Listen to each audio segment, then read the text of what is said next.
Fala pessoal, tudo bem? Bem-vindos a mais um vídeo. Hoje um tema mais tático para vocês. Sabe quando você dá aquela fugidinha do seu backhand para fazer um forehand? Será que você está fazendo da maneira correta? Será que você está utilizando taticamente essa ferramenta da melhor forma? Hoje eu trago para vocês um pouco mais sobre o forehand inside out e uma variação dele também comumente usada, o inside in. Fica de olho.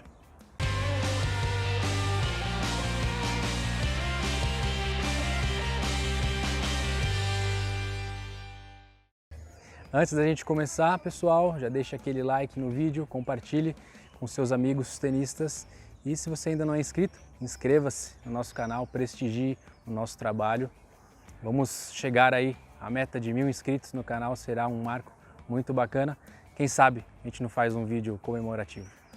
Bom, pessoal, primeiro vamos explicar para vocês qual o conceito dessas nomenclaturas. Aqui eu deixei uns cones como se fosse ilustrar onde estaria uma bola aqui no ar, para ajudar no exemplo.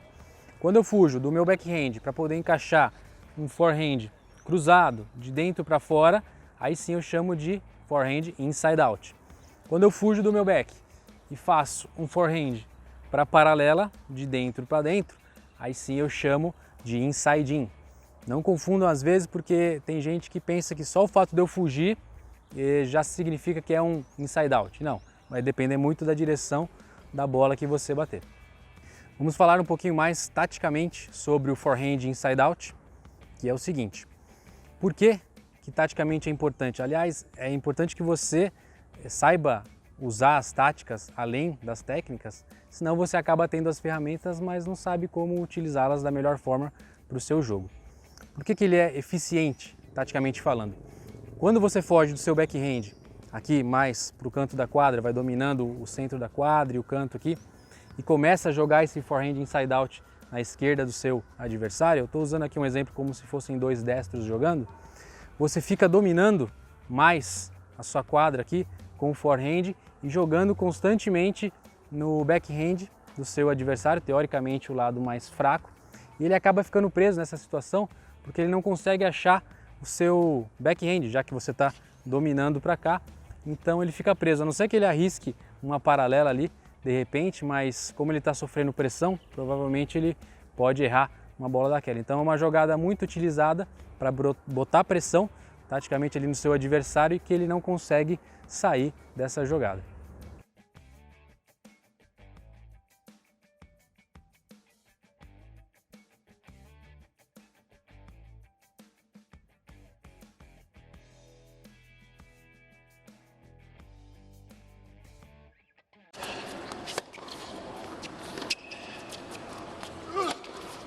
Tecnicamente falando, o que você precisa para conseguir aplicar aí o forehand inside out na hora do seu jogo?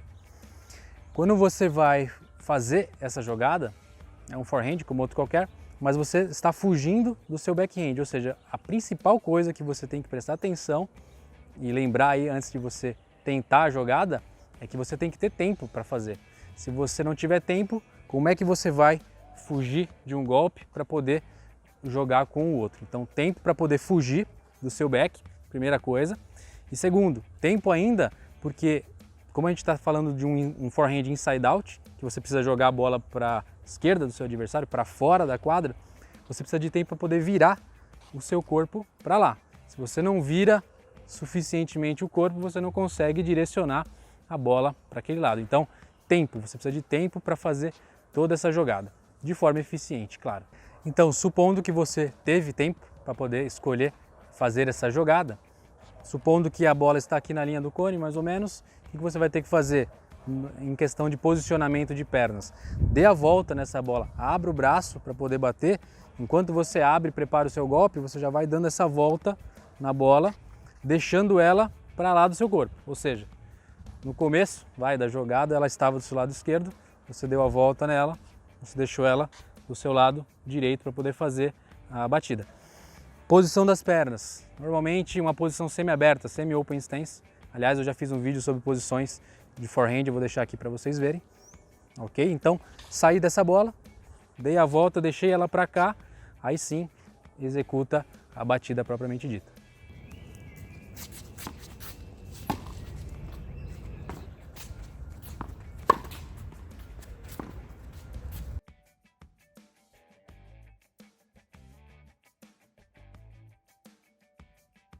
erros comuns que normalmente acontecem quando você tenta um forehand inside out. Primeiro, deixar claro para vocês que às vezes não tem como fugir da sua esquerda. Às vezes a bola vem rápida, vem funda ou vem muito bem colocada, você vai ter que usar a sua esquerda. Então, se você costuma fugir demais da sua esquerda, tentando bater toda hora um forehand, comece a treinar mais a sua esquerda, né?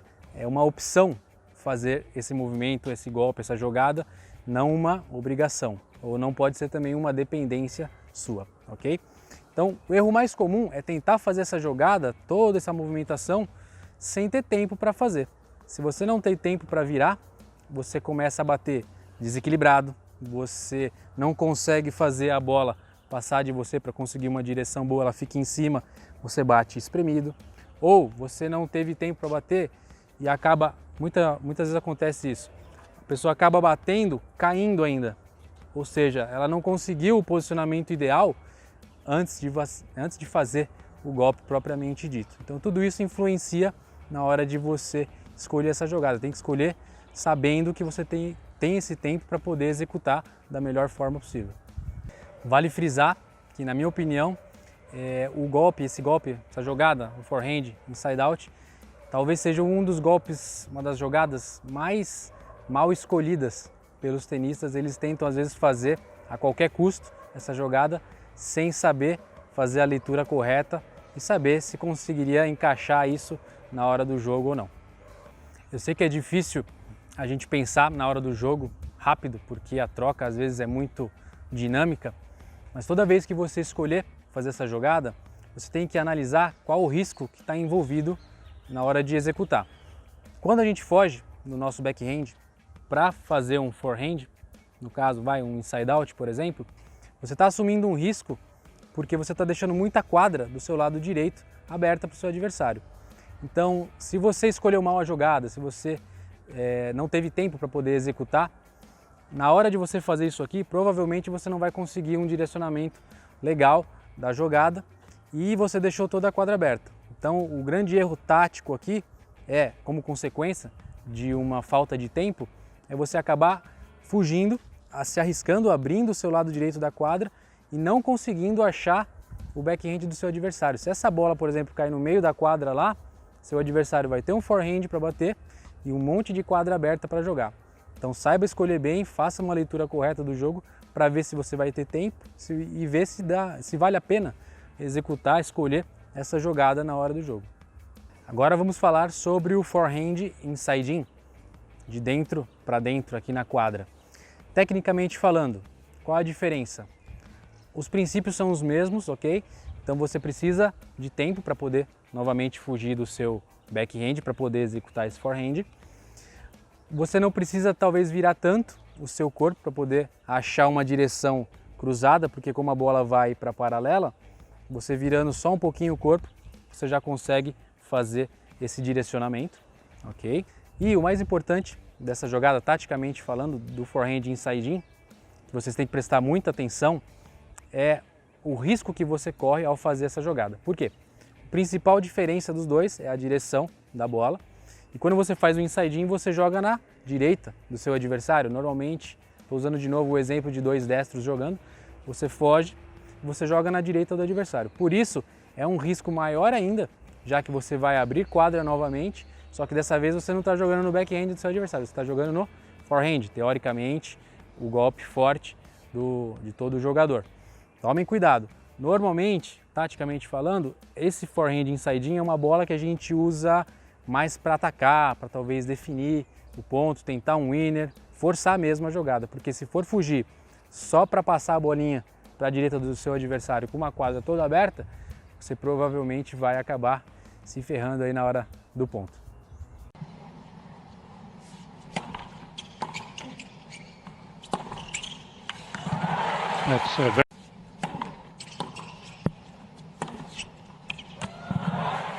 Agora uma dica bônus para você que ficou comigo aqui até o final desse vídeo, que é o seguinte, preste atenção, porque você vai conseguir dar uma enganada no seu adversário ou vai dar uma camuflada no que você está fazendo.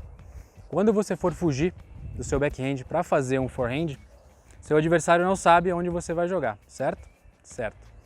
independente de onde você vai jogar, vire o seu corpo na hora de preparar, de forma que você aponte, né? Esteja preparado para fazer um forehand inside out. Por quê? Caso você queira jogar na paralela, fazendo um inside in, você já está virado, é só a gente acabar fechando o movimento para lá. O oposto a gente não consegue fazer. Se eu viro um pouquinho só o corpo, eu estou preparado para o inside in, mas eu não consigo ângulo suficiente para conseguir fazer o inside out. Então, resumindo, sempre se preparem para o inside out, seu adversário não vai conseguir ler a jogada, e escolha na última hora o que você quer fazer. Se você se preparar para um inside in, vai virar menos o corpo e já vai dar na cara, seu adversário vai conseguir fazer uma leitura melhor, corporal sua, e vai saber que você vai jogar na paralela.